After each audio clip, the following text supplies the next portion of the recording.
Whether you're looking to raise money or sell to a VC firm, but you don't really know how a VC firm operates, then chances are you're probably doing it wrong. So, when you are going out to raise money from a VC firm, for example, and you're looking for institutional level investment, you have to know everything about how it operates. And it's kind of like you are selling a product to a customer that you don't know anything about this customer. They are basically your customer. You are spending a good amount of time, whether it's weeks or months or maybe even years, fundraising one round or subsequent rounds for your startup, and you really need to know how it really comes together and their point of view on things and what they're really looking for. So the spray and pray method that has been tried and true at every conference I've ever been to and every event that I've ever been to or anything else, it's getting kind of outdated, and you really need something new to really catch the attention, because you have to be the right fit and they also have to be the right fit for you. So, in terms of how a venture capital firm really operates, you have in North America the 2 and 20 model. So that means that within a certain kind of fund, let's say it's a $100 million fund, there is a certain percentage that is then allocated to actual investments, which is probably around 80%, and then another amount that is allocated to management. So these are going to be called like management fees. So that goes into paying salaries, that goes into operation expenses, finance, accounting, legal, any of that stuff. It goes into so many things. The bigger that kind of operations budget is, the smaller the management fee and salaries and bonuses and everything else is going to be. So you really have to take that into consideration if you're, let's say, selling to a venture capital firm. This was inspired by a startup that I met recently at a big conference called Web Summit in Portugal, and they were trying to sell to a venture capital firm. That was their target market. So I asked them, okay, well, do you know how it works? Do you know what kind of budget they're looking for? What size firm are you even selling to? And what was interesting was that, yeah, they didn't know.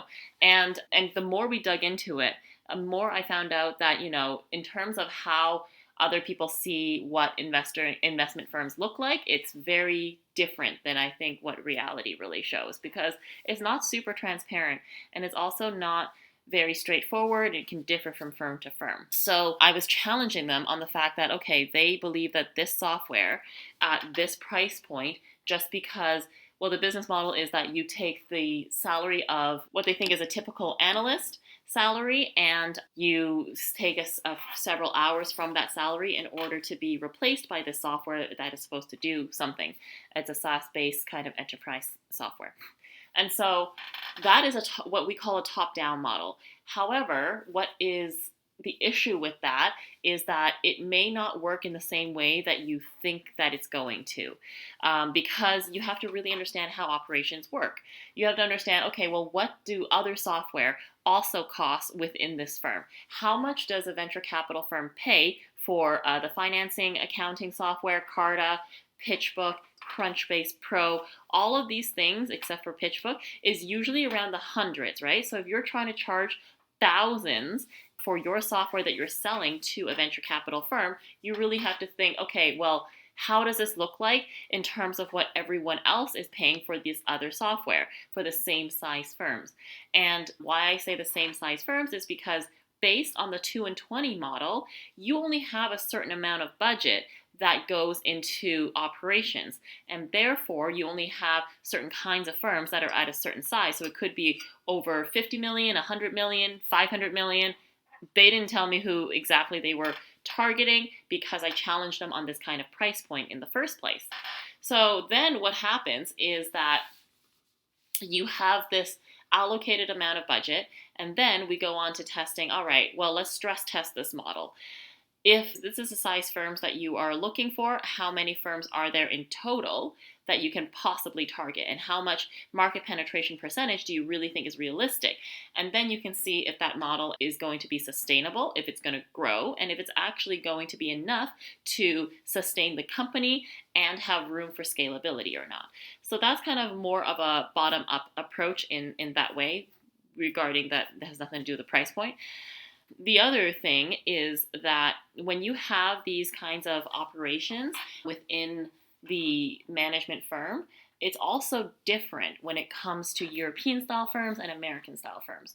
So in Canada, where I am, we follow the American style firms. So we have, within any typical venture capital job, you have your base salary. You have a bonus that could be around 30% of your salary. It also does depend on your position.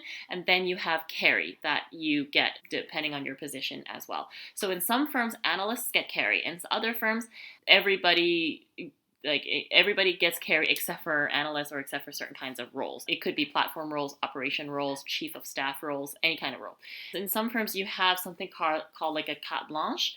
So you have like a veto vote or an anti-veto vote. That is not super typical, but I have seen it, of course, which in these firms, even if all of the numbers fail, you can still have a card to play that says, okay, I believe in this company, so I want it to pass. I'm going to play my one card that I get a year to get all of the votes, even if no one else is voting. This card is the right that everybody can play in that VC firm, including, anybody who is full-time, basically. That is also very different and not particularly typical. Usually what happens is that you get an investment that you can think about and do due diligence on. So you have an analysis part, you have a due diligence part, and you have an investment committee. There are certain roles in the firms, usually analysts, associates, senior associates, or could be principals. It just depends on how the firm really does operate. And it's a little bit different in terms of the roles. You would come in with certain kinds of deals, or you come in with hundreds of deals, and then you would analyze them. You would do different kinds of tests. You would do a different financial modeling. You would analyze what they have, call up their clients or partners, whatever the case may be. This process is a little bit different. And every time that people have interviewed me for different roles, they keep asking me what my process is. And I'm like, okay, well, it's a very funny question, because whatever my process is, if you join a different team or a different firm, you're going to do their process anyway. You're not going to do your own. So I find that to be a very funny question that people ask. So after you have created what's called a due diligence report, usually based on the template that that firm has agreed upon, usually you don't just kind of go off the fly and build your own unless you have that kind of leeway. You submit that to an investment committee, or you submit that to the lead investor within your firm, usually a senior principal or a partner or something, and they're going to be the ones that will then present this company to the investment committee. So the investment committee would be the general partner, the partners, and some limited partners. I'm going to go over kind of what that means. And then you would get a pass or not pass on this particular investment. And then it would go through the rest of the testing. They go through finance, they go through legal. That's how the investments are created.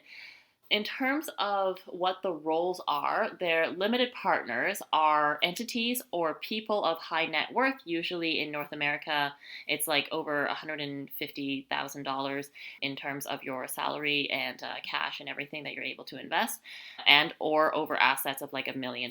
It's different depending on the jurisdiction in which you live. So you are a limited partner and you have the right to invest in SPVs, or you can invest directly into the firms.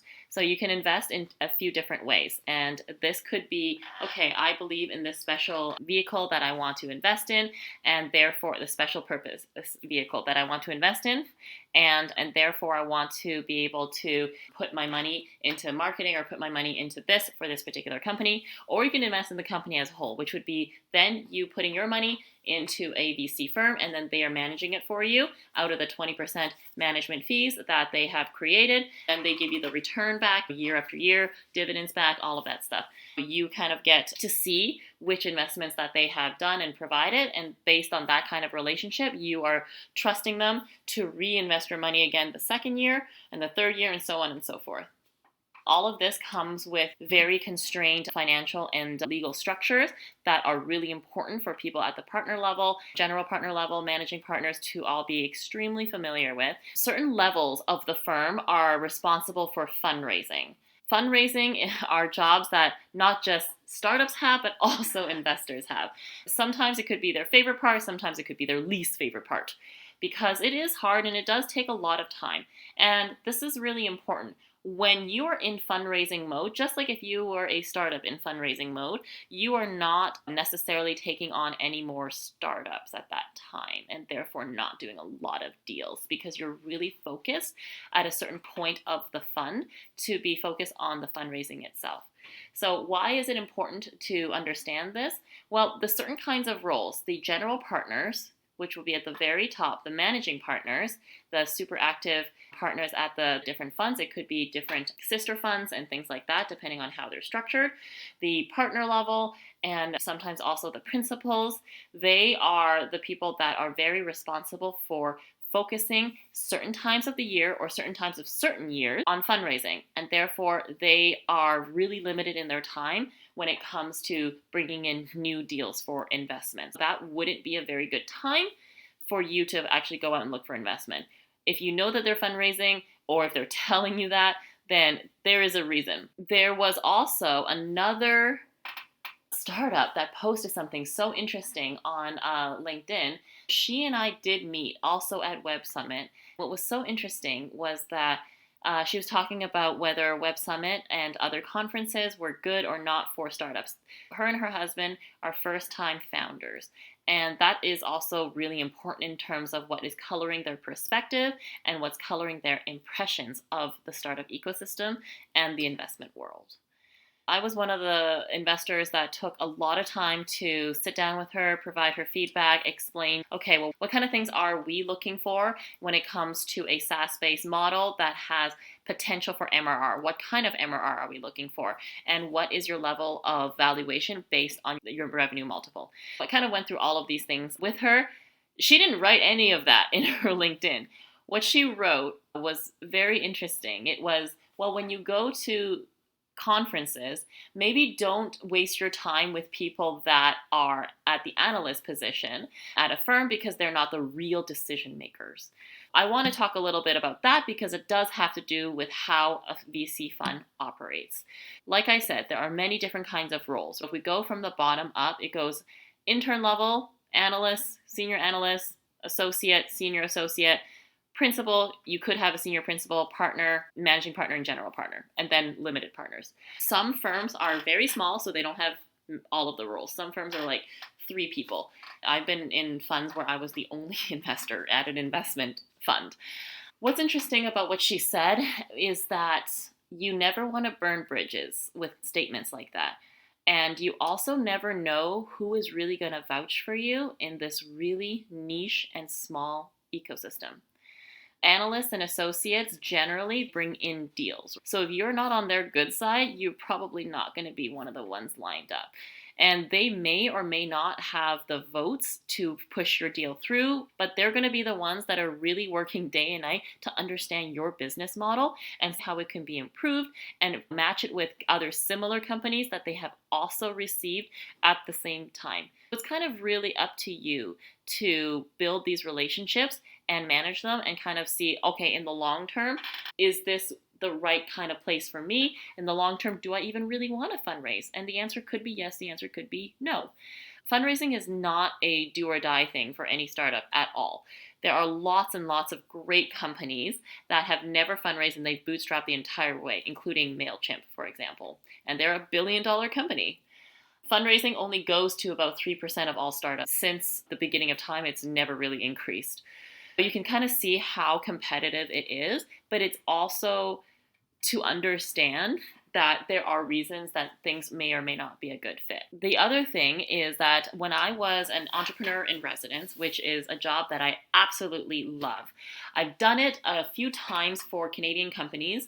Some of them were for impact, some of them were for women focus, and it was a really rewarding experience. One of the great entrepreneurs that I got to work with, her name is Natalie. She came up with a list of these are the different investors that I want to target that I think are good fits for me. This is my research. What do you think? We only had sessions for 30 or 60 minutes. It does depend on the program in which I was hired in. What was great was that this showed me Natalie did her homework.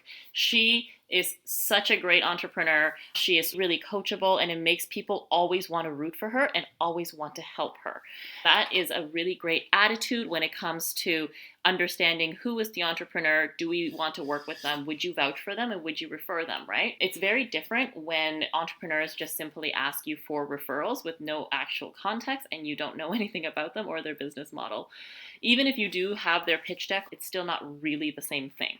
Why I bring up Natalie's example is because she showed me a screen share of an Excel. And they happen to be, because I've been in investment for so long, I do happen to actually know most of the people and firms that are on her Excel. So I understand their models and what they're looking for, and I kind of explain it back to her. Well, this is called this type of fund. Just so you know, most of the time they would invest in companies that are not really suitable for what you are doing, and this is why. This other company, it's women focused, so you have to have a certain percentage of equity in your company for you to qualify to apply for them. And then this kind of company, they will meet with every female founder, and it does not matter what their business model is or what their business is, because they're government funded. They will then be much more impact focused and much more diversity focused. These other ones are corporate venture capitalists, so you have to come up with a different pitch than you would an institutional VC. Why is that? Is because it's more about strategic partnerships. What does your business have to do with their business versus what kind of profit or turnaround or exit are you going to make? That matters a lot less when it comes to corporate venture capitalists, and it matters a lot more when it comes to institutional venture capitalists.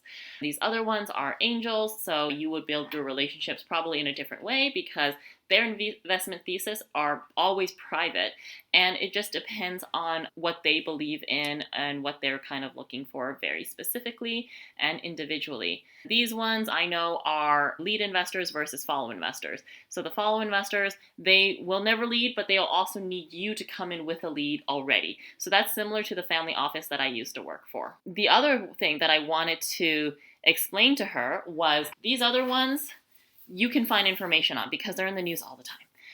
And why you want to pay attention to venture capital news is you want to know when their fund was announced. Why that's important, and I explained this to Natalie in a very methodical way. Let's say a 7-year fund, okay, and they just announced it last year. They still have money and they are still actively deploying capital is what we call it. In your first part of your fund, you're spending your years deploying capital aggressively. And you're making sure that everything is in line, you're making sure that everything does fit, but you are deploying it actively. And then the last parts of your fund, you don't want to be the startup that's applying in their 6th year or their 7th year because they may or may not actually have any capital left. They also don't have to tell you that. They can just still interview you, make you go through the due diligence process, and then say, come back when our next fund is announced. We're fundraising right now. We're not actually going to deploy anything right now. We're very limited. We only have 1 spot left, or maybe no spots left. You won't know that until the very end, maybe in your 5th round of interview with them, or your 5th round of pitching over and over again. You do want to make sure that you are being conservative and you are being smart. A few minutes of research on your time on each firm will save you a lot. The other thing is I was kind of explaining to her that when it comes to wanting to make sure that you have the right things for each different pitch and for each different investor and things like that, you can alter from your main slides, you can alter each one, or you can choose and pick each one based on the investor and what they're interested in. They're very technology focused, they're very product focused, and you know that based off of whoever was in their portfolio company. You might want to talk a little bit more about your patents, for example. That will be a kind of a different strategy than if you were talking to an impact fund. They want to know more about your business analytics as well as your KPIs for your impact. So where did you get it from? Usually you get it from the UN or the Climate Change Paris Accord. Where did you get it from? Why are you choosing this one? How does it make the impact that you think it's making? And anything else that you can measure is great. The more numbers and the more financials and the more realistic research that you have, the better it is. Recently, I analyzed a company. It was a startup company in North America. They wanted to partner up with food delivery services, but their assumptions is very easy to red flag. They wanted to sell something to the delivery apps at a certain price point, which I thought was high. And you can figure out whether something is high or low or anything like that when it comes to just basic investigative research. They believe that the average food order that they're going to get from all the deliveries is going to be about 45 US dollars. So I do a quick Google search and I go, okay, well, Uber is a publicly traded company and therefore all of their financials is public. So I can find out exactly what Uber Eats' average order is, and it's only 33 US dollars. Then my question to the startup is, Uber's been around for a long time. It has this much in delivery per year, and we have all of their financials because it's a publicly traded company. You are trying to partner with other delivery apps that are smaller than Uber. Why is it that you think that you're going to make so much more money per delivery than Uber can possibly do with their billions of dollars in marketing, their billions of dollars in sales and business development and partnership money? Why are you going to be able to do more when you are partnering up with much smaller companies? They don't have the same reach as the big guys here. These are kinds of assumptions that you would also be able to easily decipher, and it all goes into how venture capitalists think, what they talk about, how they discuss things with the investment committees as your startup is handed over and over again throughout the process. One thing I really loved about being an entrepreneur in residence, when I was also doing investments as well, entrepreneur in residence is usually a part-time role, is that I love learning about new business models. It helps me become a better investor as I learn to challenge other business models and learn creative ways that people are thinking, people are operating all around the world. It's one of the best things that I think you can do as both an investor as well as a startup. Whether you're thinking of starting a new fund and operating something, or you're thinking of fundraising and you want to come up with something that maybe the investors have never seen, this is something that would be truly impressive. Solving strategic problems with the startups is something that I absolutely love. This is something that I have posted on my LinkedIn. If you do get the chance to go and do those office hours that some investors are posting about, hey, every Friday I'm free if you just want to pick a slot and we can go over your pitch, we can go over your business, take that opportunity, because they have seen so many other business models. They may have seen things that are very similar to you that you haven't even seen yet because it may be not in your country, it may not be on your radar for any reason, and you guys can discuss things and come up with very creative solutions for different things. What's best is if you come into those kinds of office hour sessions with a very specific problem that you're trying to solve right now. That is how I work as an EIR. We can, of course, talk about your updates, but if you have a very specific problem you're trying to solve this week, that is always the best. Like I said, you can find them on LinkedIn. You can find them in any kind of way. Different investors who have different perspectives and help them see what you see in your business model and your financials, your strategy, and the go-to-market, and see if they see any kind of potential red flags in the same way that I kind of just explained how I'm reading other businesses and how I'm analyzing them. See if the founders are growing and sparking is my last and probably best part about being an entrepreneur in residence. Being able to see them go, oh my gosh, I never thought of that. Being able to see them grow is absolutely the best part, because you get to create a lasting impact on someone else and they get to learn from either your mistakes or your inspirations or your knowledge. And I think that that's absolutely wonderful. It's one of those things that make this particular industry just so unique. I think the last part, to best understand why you're getting investment. So when you're getting an investment as a startup, let's say you fully understand how a venture capital firm operates. Let's say you understand what everybody's salaries are. You understand what their investment thesis are. You understand what their risk analysis are, who their portfolio companies are. Therefore, you know which portfolio companies you can actually best partner up with. You know which of their portfolio companies might be a good M&A for you. Besides all of that, the main questions that we are always asking ourselves is, why